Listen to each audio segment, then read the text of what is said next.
Shalom. Injil Keluaran pasal 22 yang terdiri dari 31 ayat dan 4 judul. Judul yang pertama yaitu, Peraturan tentang jaminan harta sesama manusia.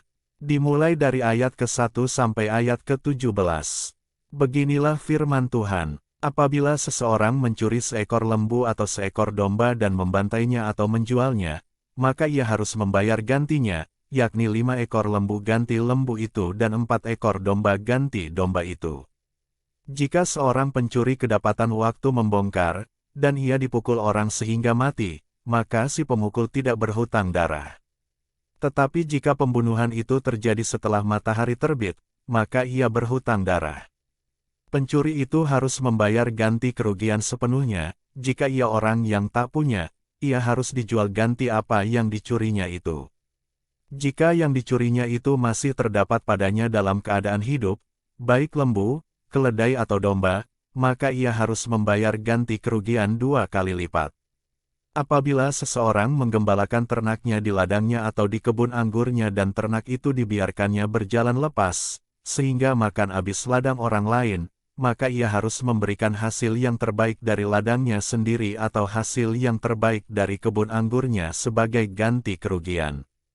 Apabila ada api dinyalakan dan api itu menjilat semak duri, tetapi tumpukan gandum atau gandum yang belum dituai atau seluruh ladang itu ikut juga dimakan api, maka orang yang menyebabkan kebakaran itu harus membayar ganti kerugian sepenuhnya.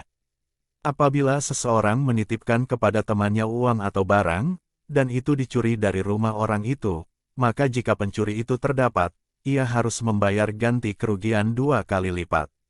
Jika pencuri itu tidak terdapat, maka tuan rumah harus pergi menghadap Allah untuk bersumpah, bahwa ia tidak mengulurkan tangannya mengambil harta kepunyaan temannya. Dalam tiap-tiap perkara pertengkaran harta, baik tentang seekor lembu, tentang seekor keledai, tentang seekor domba, tentang sehelai pakaian, baik tentang barang apapun yang kehilangan, kalau seorang mengatakan, inilah kepunyaanku, maka perkara kedua orang itu harus dibawa ke hadapan Allah. Siapa yang dipersalahkan oleh Allah haruslah membayar kepada temannya ganti kerugian 2 kali lipat.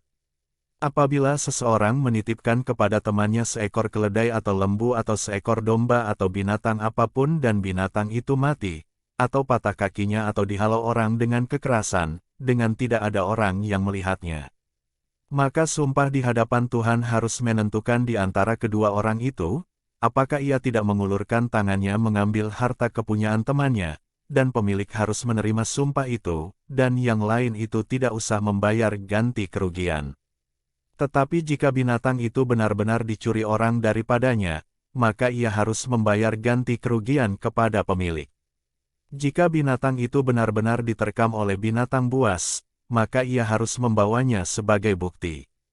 Tidak usah ia membayar ganti binatang yang diterkam itu. Apabila seseorang meminjam seekor binatang dari temannya, dan binatang itu patah kakinya atau mati, ketika pemiliknya tidak ada di situ, maka ia harus membayar ganti kerugian sepenuhnya. Tetapi jika pemiliknya ada di situ, maka tidak usahlah ia membayar ganti kerugian. Jika binatang itu disewa, maka kerugian itu telah termasuk dalam sewa.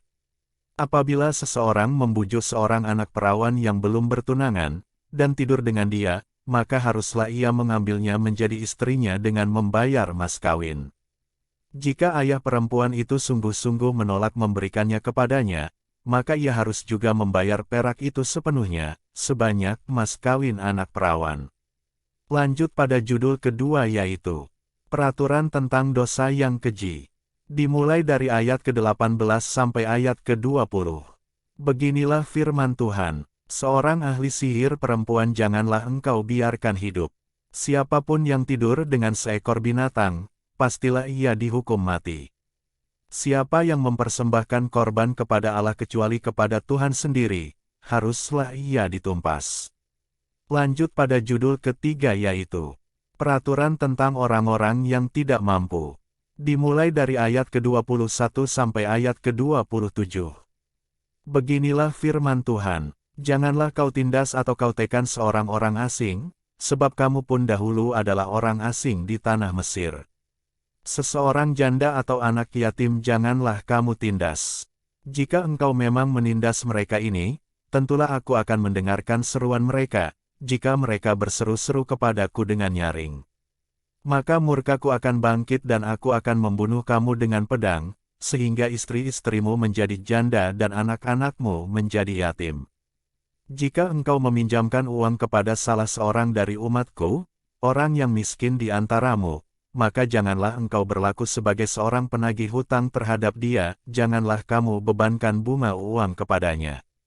Jika engkau sampai mengambil jubah temanmu sebagai gadai, maka haruslah engkau mengembalikannya kepadanya sebelum matahari terbenam.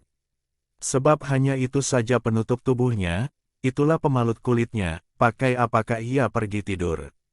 Maka apabila ia berseru-seru kepadaku, aku akan mendengarkannya, sebab aku ini pengasih. Lanjut pada judul keempat yaitu, berbagai-bagai peraturan, dimulai dari ayat ke-28 sampai ayat ke-31. Beginilah firman Tuhan, janganlah engkau mengutuki Allah dan janganlah engkau menyumpahi seorang pemuka di tengah-tengah bangsamu.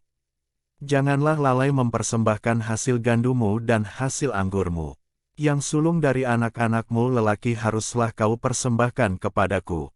Demikian juga harus kau perbuat dengan lembu sapimu dan dengan kambing dombamu, 7 hari lamanya anak-anak binatang itu harus tinggal pada induknya, tetapi pada hari yang ke-8 haruslah kau persembahkan binatang-binatang itu kepadaku. Haruslah kamu menjadi orang-orang kudus bagiku, daging ternak yang diterkam di padang oleh binatang buas, janganlah kamu makan, tetapi haruslah kamu lemparkan kepada anjing. Demikian firman Tuhan dari Injil Keluaran pasal 22, Tuhan Yesus memberkati.